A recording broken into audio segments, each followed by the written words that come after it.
So guys, आज के case के बाद आपका दिमाग बिल्कुल खुलने वाला है कि इनकम टैक्स में कंसेप्ट्स कैसे चल रहे हैं। अब सपोज करो एक इनकम है जो कि इंडिया में भी टैक्सेबल है और फॉरेन में भी टैक्सेबल है। अब फॉरेन वाले क्या करते हैं, उस इनकम पर टीडीएस डिडक्ट करते हैं, बैलेंस आपको दे देते हैं। अब ये इंडिया में भी टैक्सेबल है तो आप इंडिया में भी इसे अंडर कॉम्पिटिशन ऑफ इनकम में इस इनकम को ऑफर कर देते हो और जो टीडीएस बाहर कंट्री ने डिडक्ट किया था उसका क्रेडिट क्लेम कर लेते हो, फॉरेन टैक्स क्रेडिट। समझते जाना, किसी भी क्लाइंट के केस में आपके साथ आ सकता है और कंसेप्ट के लिए बहुत इंपॉर्टेंट है। तो आपने क्या किया, इंडिया में भी ऑफर कर दिया, फॉरेन टीडीएस क्रेडिट क्लेम कर लिया और बाहर जिस कंट्री से आ रहा है वहां पर भी वो टैक्सेबल हो रहा है और इसीलिए वो तो टीडीएस काट रहे हैं आपका। बट एओ क्या बोलता है, एओ कहता है ये जो इनकम आपको मिल रही है, इनकम का नेचर क्या था, कमीशन इनकम। ये जो आपको कमीशन इनकम मिल रही है ये सिर्फ और सिर्फ इंडिया में टैक्सेबल है, सिर्फ इंडिया में टैक्सेबल है। मतलब ये जो फॉरेन टैक्स क्रेडिट आपका कटा हुआ है इसका क्रेडिट आपको नहीं मिलेगा। अब गाइस वीडियो हम बाद में स्टार्ट करते हैं, आपको हमें बताना है ये जो कमीशन इनकम है, कमीशन इनकम है जिस कंट्री से उनको मिल रहा है, कंट्री कौन सी थी, सिंगापुर थी। सिंगापुर की कंट्री में उनका कोई भी परमानेंट इस्टेब्लिशमेंट नहीं था, एसएससी का कोई भी पीई नहीं थी सिंगापुर में, और नेचर क्या है, कमीशन इनकम है। तो आप मुझे वीडियो पॉज करके बताओ, अगर फॉरेन कंट्री में पीई नहीं है, मैं आपको कंसेप्ट आगे बताऊंगा, आपको क्लैरिटी बिल्कुल दूंगा, बट आप मुझे बताओ अगर फॉरेन में एसएससी की पीई नहीं है और नेचर कमीशन इनकम का है तो क्या वो बाहर टैक्सेबल होगा? अगर टैक्सेबल होगा तो बिल्कुल फॉरेन टैक्स क्रेडिट मुझे मिलेगा, मैं उसे इंडिया में भी ऑफर कर रहा हूं बिकॉज ये कमीशन इनकम है, इंडिया में भी टैक्सेबल है। तो आपको मुझे कमेंट बॉक्स पे जरूर बता देना है कि आपकी कंसेप्ट्स कितने क्लियर हैं। सो वीडियो में अगर आप पहली बार आए हो चैनल पे तो प्लीज चैनल को सब्सक्राइब कर लो, बेल बटन को प्रेस कर लो और वीडियो को लाइक करना मत भूलना, बिकॉज आपका एक लाइक गाइस काफी मोटिवेट करता है हमें ऐसी वीडियोस अपडेट्स टाइमली शेयर करने में। So let's get started. Case समझते हैं, सीधा हम एसएससी के पास चलते हैं। एसएससी क्या काम कर रहा है? The SSC dynamic drilling and services private limited, वो एक बिजनेस कर रहे हैं providing offshore drilling services to oil exploration and production companies in India. SSC जब ये काम करता है उन्हें परफॉर्मेंस गारंटी कमीशन रिसीव होती है फ्रॉम इट्स एसोसिएटेड एंटरप्राइज, जो कि कहां पर है, सिंगापुर बेस्ड है। अब एई क्या करती है, आप नेचर देखो जो उन्होंने दिया है वो कमीशन नेचर है। अब एसोसिएटेड एंटरप्राइज एई, प्यार से बोलेंगे, उन्होंने क्या किया है, इस इनकम के ऊपर टीडीएस डिडक्ट कर लिया है on the performance guarantee commission, और एसएससी ने क्या किया, इस टीडीएस को क्लेम कर लिया under income tax act under section 90 of the act. बिल्कुल ठीक है। अब एओ क्या करता है, एओ कहता है कि ये जो performance guarantee commission SSC receive कर रहा है एसोसिएटेड एंटरप्राइज से, ये एक बिजनेस इनकम है। ये भी समझ में नहीं आएगा, आपको मैं समझाता हूं, पहले अब समझाऊंगा कंसेप्ट। देखो, आपको जब हमने अभी तक जितने भी केस डिस्कस किए हैं, हमने किया कि अगर आप कुछ इंटरेस्ट पे करते हो, रॉयल्टी पे करते हो या फी फॉर टेक्निकल सर्विस पे कर रहे हो, इंडिया से कोई बाहर पे करते हो, तो इनके ऊपर टीडीएस डायरेक्ट हो जाता है सोर्स रूल के बेसिस पर। इन द सेंस आप इंटरेस्ट को पे करते टाइम, रॉयल्टी को पे करते time, fee for technical service को पे करते टाइम नहीं देखते हो कि बिजनेस परमानेंट इस्टेब्लिशमेंट इंडिया में है या नहीं है। चाहे सामने वाली पार्टी की जिसको आप ये पे कर रहे हो पी इंडिया में नहीं भी है, तब भी आप टीडीएस डिडक्ट करते हो इनके ऊपर अंडर सेक्शन 115 115 में, और DTWA whichever is earlier 115A, whichever is beneficial जो होगा वहां पर आप टीडीएस डिडक्ट कर लेते हो। बट अगर कोई एक्सपेंस बिजनेस इनकम का है, बिजनेस का नेचर है कोई एक्सपेंस, उस पर आप टीडीएस तभी डिडक्ट करते हो जब सामने वाली पार्टी की इंडिया में पीई होती है, तभी आप टीडीएस डिडक्ट करते हो। अगर पीई नहीं है तो टीडीएस डिडक्ट नहीं करते हो। अब इस केस में क्या था, अभी हमने बात की एज अ एक्सपेंस, अब इसको रिलेट करो कंसेप्ट के साथ जब फॉरेन से आपको मिल रहा है। अब फॉरेन से आपको मिल रही है कमीशन इनकम, कमीशन इनकम है। अब ये जो अब एसएससी का बिजनेस क्या था, वो ऑफशोर ड्रिलिंग सर्विस दे रहा था, ये तो एक कमीशन है, ये उसका बिजनेस तो है नहीं है। उसको तो एई ने क्या किया, एक परफॉर्मेंस गारंटी कमीशन दी है। मेन बिजनेस क्या है, ड्रिलिंग का काम है, ये तो एक कमीशन मिल रही है, तो इट मींस ये बिजनेस नेचर तो नहीं है। अगर ये बिजनेस नेचर होता तो ये सिंगापुर में कब टैक्सेबल होता, जब सिंगापुर में एसएससी की परमानेंट एस्टेब्लिशमेंट होती। पोज लो और समझो ध्यान से, समझ में आया?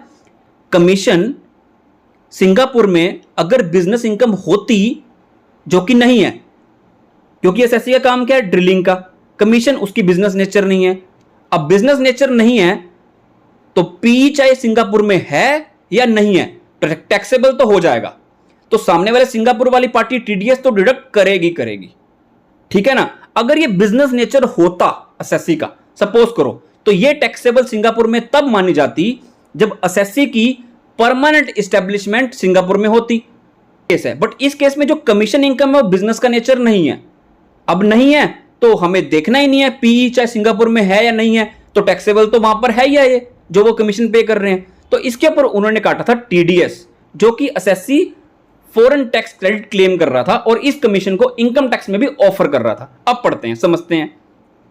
अब एओ ने क्या बोला, समझ लिया ना कंसेप्ट? अब समझो, फैक्ट्स पढ़ते हैं।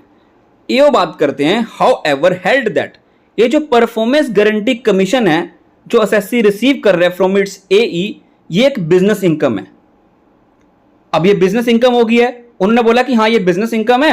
And since the SSC company did not have any PE in Singapore, therefore the Singapore tax authorities couldn't have withheld the tax on the commission. AO ने क्या बोला, सिंपल सी बात कि ये बिजनेस इनकम का नेचर है। अब सिंगापुर में कोई पीई नहीं है तो ये टैक्सेबल तो सिंगापुर में है नहीं।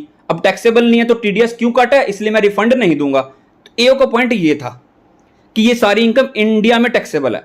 इंडिया में तो हम ऑफर कर ही रहे हैं। एओ कह रहा है कि बाहर टैक्सेबल नहीं है, कि इंडिया में टैक्सेबल है। इंडिया में तो हम टैक्सेबल दे ही रहे हैं, उसका कोई ऑब्जेक्शन नहीं है। इंडिया में तो हम टैक्स कर रहे हैं, उसको अदर इनकम में ऑफर कर रहे हैं। The AO therefore disallowed assessee's claim for foreign tax credit under Income Tax Act. इस ऑर्डर के अगेंस्ट एज ऑलवेज कहां जाएगा एसएससी?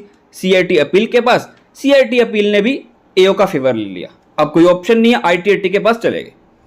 अब एसएससी आईटीएटी को क्या बोल रहा है कि एओ ने गलती कर दी है, क्योंकि ये जो परफॉर्मेंस गारंटी कमीशन है ना, वो एक बिजनेस इनकम नहीं है। It contended that its business was providing offshore drilling services to oil exploration and production companies in India, and that it was not in the business of providing bank guarantee or performance guarantee। कोई ऐसा guarantee वाला काम नहीं कर रहे वो, और ना उन्होंने कोई ऐसी इन्वेस्टमेंट की है जिससे ये पता लगे कि हाँ उन्होंने अपने कोर बिजनेस को चेंज कर दिया। So therefore in absence of any material, ये कौन बोल रहा है? एसएससी बोल रहा है आईटीएटी को, कि सिंस कोई भी ऐसा मटेरियल आपके पास नहीं है जिससे आप ये सजेस्ट कर पाओ कि ये जो इनकम आ रही है वो बिजनेस नेचर की है। ऐसा कौन बोल रहा है? एसएससी बोल रहा है आईटीएटी को कि एओ ने मुझे कुछ नहीं दिखाया कि जिससे वो प्रूव कर पाए कि ये बिजनेस इनकम है। ऐसा वो क्यों कर रहा है कि ये प्रूव कर पाए बिजनेस इनकम है? अगर बिजनेस इनकम हो गया तो बाहर टैक्सेबल नहीं होगी, बाहर टैक्सेबल नहीं होगी तो टीडीएस नहीं कटेगा, टीडीएस नहीं कटेगा तो फॉरेन टैक्स क्रेडिट का रिफंड बात ही नहीं आएगी। अब डिपार्टमेंट क्या बोलता है आईटीएटी को? Since the entire income was taxable in India, the Performance Guarantee Commission couldn't be taxed in Singapore. उनका सिर्फ एक पॉइंट ये था कि ये जो कमीशन इनकम है इंडिया में टैक्सेबल है, तो ये बाहर टैक्सेबल कैसे हो सकती है? कैसे हो सकती है?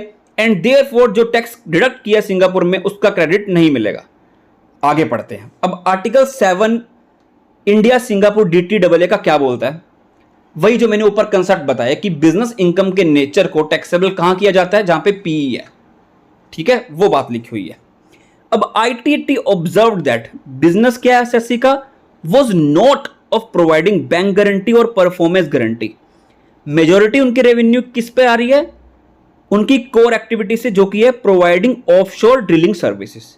The ITT ruled that AO couldn't change the characteristic of a one time income, जो कि इनको कमीशन इनकम मिल रही है, कि उसको बिजनेस प्रॉफिट मान लिया जाए just to bring it under article 7।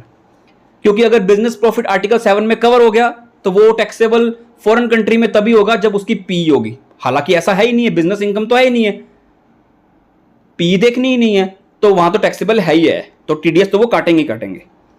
The ITT held that the taxability of the commission received by the assessee under the Income Tax Act was not disputed by the assessee। सबसे बड़ी बात, assessee ने क्या किया? ये जो उसे commission income मिल रही है सिंगापुर से, असेसी ने इस इनकम को इंडिया में भी ऑफर किया under other sources. Who had offered the income for tax under the head other income, वहां पर ऑफर किया हुआ है।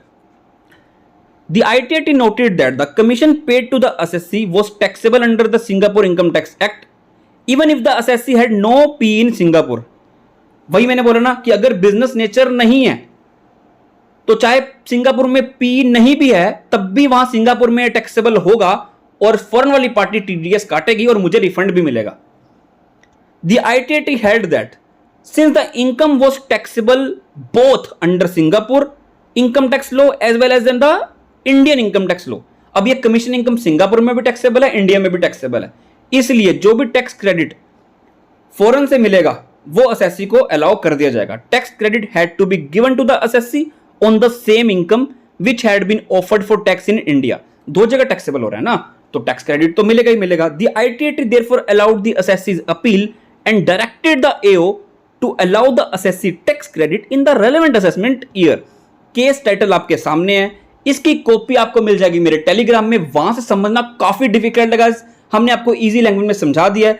आपसे इतनी ही रिक्वेस्ट है, वीडियो को लाइक किए बिना नहीं जाना है और सब्सक्राइब भी कर देना है। कंक्लूजन क्या है कि अगर बिजनेस इनकम होती तो टैक्सेबल फॉरेन कंट्री में तभी होगी जब वहां पर पी होगा।